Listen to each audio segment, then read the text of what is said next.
মানুষের মন অনন্তকাল জন্ম-মৃত্যুর মধ্যে আবর্তিত হইতেছে। মৃত্যুর পর যখন সে আদি অবস্থায় পুনর্জন্মে আসে, তখন তাহার চিত্তাকাশ হইতে তথা মন হইতে সকল জীবনস্মৃতি মুছিয়া ফেলা হয়। যখন সে নবজন্মে আসে, তখন তাহার চিত্তাকাশ ধূম্রাচ্ছন্ন থাকে, অর্থাৎ মনের পূর্বস্মৃতিসমূহ সকলই আচ্ছন্ন হইয়া পড়ে, কিছুই তাহার মনে থাকে না।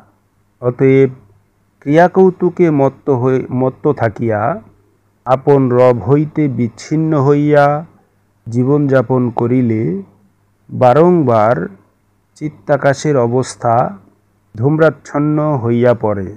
অজ্ঞানতার মধ্যে বারংবার জন্মলাভ করা মানুষের জন্য যন্ত্রণাদায়ক একটা শাস্তি।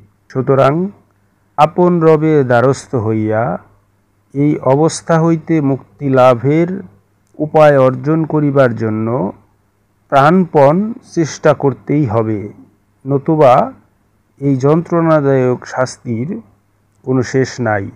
বারে বার এই শাস্তির সম্মুখীন হতেই হবে।